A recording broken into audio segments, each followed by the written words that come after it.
99 लंक में राक्षसी मंत्रणा। लंक में राक्षसी मंत्रणा।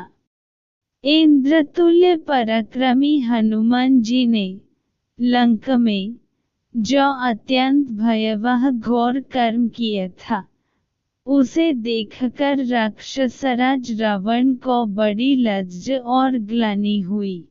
उसने समस्त प्रमुख राक्षसों को बुलाकर कहा, निशाचरों, एकमात्र वानर हनुमान अकेला इस दुर्धर्षपुरी में घुस आया।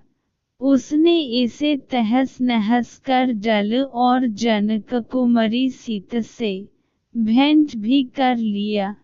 सूचना मिली है कि राम सहस्त्रों धीरवीर वानरों के साथ हमारी लंकापुरी पर आक्रमण करने के लिए आ रहे हैं। यह बात भी भली भांति स्पष्ट हो चुकी है कि वे रघुवंशी राम अपने समुचित बल के द्वारा भाई, सेना और सेवकों सहित सुखपूर्वक समुद्र को पार कर लेंगे। ऐसी स्थिति में वानरों से विरोध पड़ने पर नगर और सेना के लिए जो भी हितकर हो, वैसे सलाह आप लोग दीजिए। राक्षस बलवान तो बहुत थे, किंतु न तो उन्हें नीति का ज्ञान था और न ही वे शत्रु पक्ष के बलबल को समझते थे। इसलिए वे कहने लगे, राजन, आप व्यर्थ ही भयभीत हो रहे हैं। आपने नागों और गंधर्वों को भी युद्ध में परास्त कर दिया है। दानवराज मैंने आपसे भयभीत होकर अपनी कन्या आपको समर्पित कर दी थी। मधु नामक दैत्य को आपने जीता है। आपके पुत्र मेघनाद ने देवताओं के अधिपति इंद्र पर विजय प्राप्त करके इंद्रजित की उपाधि प्राप्त की है। साधारण नर और वानरों से प्राप्त हुई इस आपत्ति के विषय में चिंता करना आपके लिए उचित नहीं है। आप सहज ही राम का वध कर डालेंगे।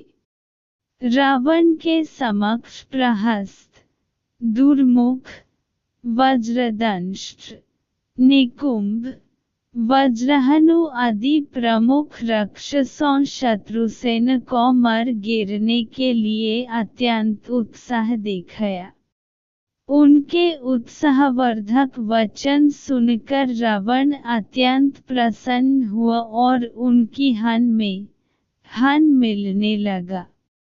मंत्रियों को रावण की हान में हान मिलते देख विभीषण ने हाथ जोड़कर कहा, हे तात, जो मनोरथ सम मेल मिलाप, दान प्रलोभन और भेद शत्रु पक्ष में फूट डालने से सिद्ध न हो सके, उसकी प्राप्ति के लिए नीतिशास्त्र का आश्रय लेना चाहिए।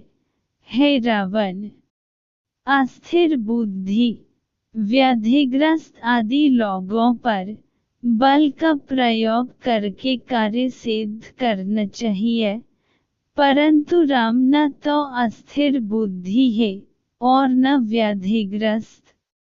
वह तो दृढ़ निश्चय के साथ आपसे युद्ध करने के लिए आया है, इसलिए उस पर विजय प्राप्त करना सरल नहीं है।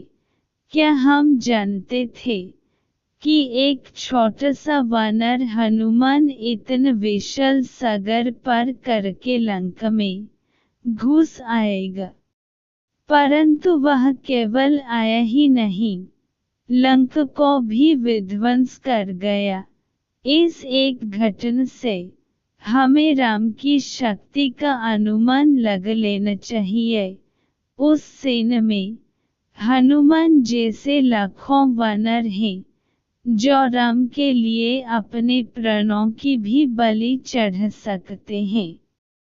इसलिए मेरी सम्मति है कि आप राम को सीता लौट दें और लंका को भारी संकट से बच लें।